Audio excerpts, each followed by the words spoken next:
আপনারা সবাই কেমন আছেন? আশা করি আল্লাহর অশেষ রহমতে খুব ভালো আছেন। আমিও আলহামদুলিল্লাহ ভালো আছি।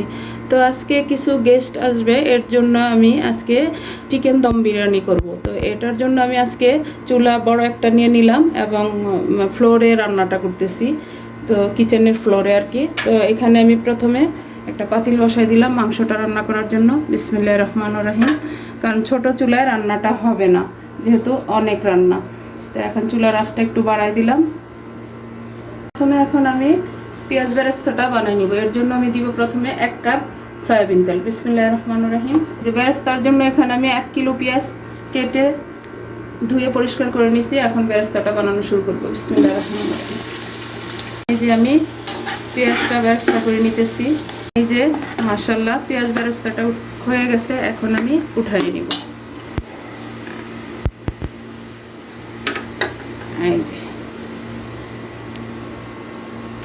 এই তেলের মধ্যেই আমি চিকেনটা রান্না করে নিব। এর জন্য আমি এখানে কিছু আস্ত শুকনো গরম মশলা দিয়ে দিলাম। এই পর্যায়ে দিব আমি 1/2 কিলো পেঁয়াজ কুচি। আবার এটা চিকেনটা রান্না করার জন্য। এই যে এখন পেঁয়াজটা হালকা ব্রাউন হয়ে গেছে, এই অবস্থায় আমি এই যে 7টা আলু কেটে 2 টুকরা করে নিয়ে নিছি, এটা দিয়ে দিব। এটা দিলে পেঁয়াজের সাথে আলুটা ভাজা হয়ে যাবে। আর পেঁয়াজের সাথে যখনই আমরা আলুটা ভাজবো, তাহলে পেঁয়াজের ফ্লেভারটা এই আলুর মধ্যে চলে যাবে। যে পেঁয়াজটা অলমোস্ট ব্রাউন হয়ে গেছে, এখন এই পর্যায়ে আলুটা উঠাই নিব আমি। যে এই পর্যায়ে আমি মশলাগুলি দিয়ে দিব। প্রথমে দিব আমি ভরে ভরে একদম বড় চামচে 2 চামচ আদা রসুন পেস্ট। যেহেতু আমার 3 কিলো চিকেন, এই জন্য আমি আদা রসুন পেস্টটা একটু বেশি দিলাম। স্বাদ মতো লবণ। এই ঝালের জন্য দিয়ে দিব আমি 1 চা চামচ মরিচ গুঁড়া, 1 চা চামচ দিব হলুদ গুঁড়া। এখানে আমি 3 চামচ ঘরে বানানো বিরিয়ানি মশলা দিয়ে দিলাম। দিয়ে ভালোভাবে এখন মশলাটাকে কষাই নিব। যে মশলাটা কষানো হয়ে গেল, মাশাআল্লাহ অনেক সুন্দর একটা ফ্লেভারও চলে আসছে। এই পর্যায়ে আমি এখানে দিয়ে দিব 2 চামচ টমেটো সস দিয়ে দিলাম। এই যে মশলাটা ভালোভাবে কষানো হয়ে গেল, এখন আমি চিকেনগুলো দিয়ে দিব। আমি সবগুলা লেগ পিস নিয়ে নিছি আর সাথে কিছু উইংস নিছি। দেখেন এখন চিকেনগুলোকে আমি ভালোভাবে কষিয়ে রান্না করে নিব। আমি 80% রান্না করব, যেহেতু দম বিরিয়ানি। কারণ চিকেনটা দমের মধ্যেও কিন্তু আবার একটু রান্না হবে। মাশাআল্লাহ চিকেনটা কষানো হয়ে গেছে আর সুন্দর একটা ফ্লেভারও চলে আসছে। তো আমার এই রেসিপিটা ফলো করে আপনারা অবশ্যই দম বিরিয়ানিটা ট্রাই করে দেখতে পারেন, বা যদি আমার মতো বাসায় গেস্ট আসে তাদের জন্য রান্না করতে পারেন। আশা করি অনেক ভালো লাগবে, নিরাশ হবেন না কখনো আমার রান্নাতে। তো যদি একটু ভালো লাগে তাহলে আমার চ্যানেলটাকে সাবস্ক্রাইব করবেন, লাইক করবেন, শেয়ার করবেন এবং কমেন্টস করবেন প্লিজ আমার ভাই বোনেরা। আর যারা ফেসবুক পেজ থেকে দেখতেছেন তারা পেজটাকে লাইক শেয়ার কমেন্টস করে দিবেন। এই পর্যায়ে দিয়ে দিব ওই যে আলুগুলো ভেজে রাখছি, সেটা দিয়ে ভালোভাবে একটু মিশিয়ে নিব। আলু চিকেনের সাথে ভালোভাবে কষানো হয়ে গেছে। আর এখানকার আলুটা নরম, এর জন্য কিন্তু আমি পরে দিলাম। আর যাদের কাছে আলুটা একটু শক্ত তারা কিন্তু চিকেনের সাথেই দিয়ে দিবেন। আর এখানে আমি 1/2 কাপ দই, 15-20টা কাজু বাদাম আর 2 চামচ চিনি একসাথে ব্লেন্ড করে নিছি। এখন এটা দিয়ে দিব। এখন এই দই বাদাম এগুলি সব কিছু একসাথে মিক্স করে দিব। আর চুলার আঁচটা এতক্ষণ হাই ফ্লেমে ছিল, এখন আমি একদম লো করে দিব আর ঢাকনাটা দিয়ে দিব। ঢাকনাটা দিয়ে এটাকে 10 থেকে 15 মিনিট রান্না করে নেব। এই যে ঢাকনাটা উঠে নিলাম।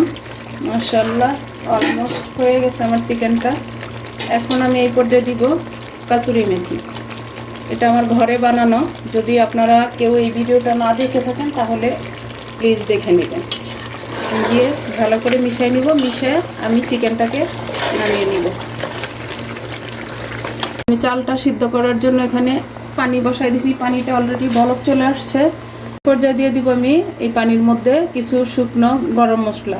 এটার মধ্যে আছে একটা স্টার অ্যানিস, 6-7টা এলাচ, 10-12টা গোলমরিচ, 2টা কালো এলাচ, 2টা তেজপাতা, একটা দারুচিনি আর 1 চামচ শাহজিরা দিয়ে দিলাম। আর এখন দিব লবণ। মাংসের মধ্যে আমার লবণ দেয়া আছে, সেটা বুঝেই আমি দিব। তো আপনারা যখন রান্না করবেন ঠিক আমার মতো বুঝে শুনেই দিবেন। এখন দিব আমি 3 চামচ রান্নার তেল আর 1 চামচ পুদিনা পাতা দিব। আমার পুদিনা পাতাটা একটু লাল হয়ে গেছে, দিয়ে দিলাম। এখন এই পর্যায়ে দিয়ে দিব আমি 2 কিলো চাল। এই যে 2 কিলো বাসমতি রাইস, এটাকে আমি আধা ঘন্টা ধুয়ে ভিজায় রাখছিলাম। এখন পানিটা জড়াই নিছি। এখন আমি চালটা দিয়ে দিব। বিসমিল্লাহির রহমানির রহিম। চালটাকে আমি হাফ সিদ্ধ করে নিব। পর্যায়ে আমি 1 চামচ বিরিয়ানি মশলা দিয়ে দিব, তাহলে চালটা থেকে অনেক সুন্দর একটা বিরিয়ানির ফ্লেভার চলে আসবে। অলমোস্ট চালটা আমার সিদ্ধ হয়ে গেছে। এখানে আমি 90% সিদ্ধ করে নিলাম। এখন এই পর্যায়ে দিব আমি 1 চামচ গোলাপ জল আর দিব 1 চামচ কেওড়া জল। এতেও এই চালের মধ্যে সুন্দর একটা ফ্লেভার চলে আসবে। আপনারা যখনই এই দম বিরিয়ানিটা রান্না করবেন তখন চেষ্টা করবেন এইভাবে গোলাপ জল আর কেওড়া জলটা দেওয়ার জন্য। এই যে অলমোস্ট চালটা এই যে সিদ্ধ হয়ে গেছে। এখন আমি চালটাকে পানি থেকে এই যে এরকম একটা ছাঁকনির সাহায্যে নামাই নিব। এই যে, তো এরপরের প্রসেসটা কি হইতে যাচ্ছে আপনারা কিন্তু আমার সাথেই থাকবেন। এখন দমে বসানোর জন্য আমি একটা তাওয়া বসাই দিলাম। এরপরে দিব এই যে বড় একটা হাঁড়ি। এই যে এখন এই পর্যায়ে দিয়ে দিব আমি 2 চামচের মতো ঘি।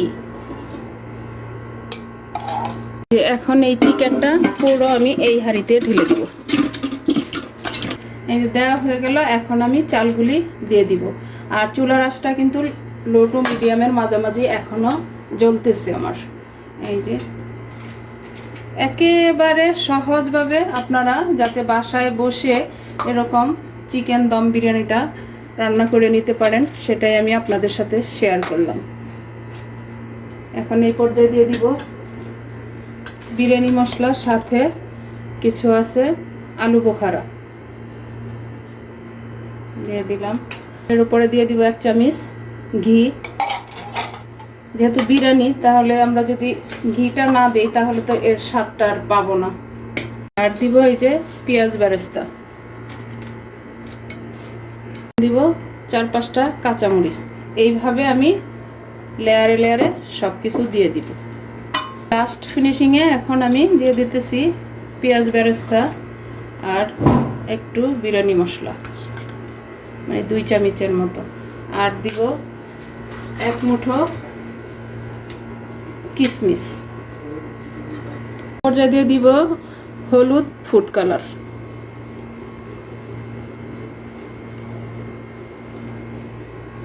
দম বিরিয়ানি একটু কালারফুল হলে ভালো লাগে। এখন এই পর্যায়ে আরেকটু কাঁচামরিচ দিয়ে দেবো, আর কয়েকটা কাঁচামরিচ দিয়ে দিলাম। এখন উপর দিয়ে আরও 2 চামচ ঘি দিয়ে দিব। এখন আমি ঢাকনাটা দিয়ে দিব, দিয়ে চুলার আঁচটা হাই ফ্লেমে 10 মিনিট রাখবো। 10 মিনিট পর আমি এটাকে আবার লো করে দিব একেবারে। এই যে এখন একটা তাওয়াল দিয়ে দিলাম উপরে,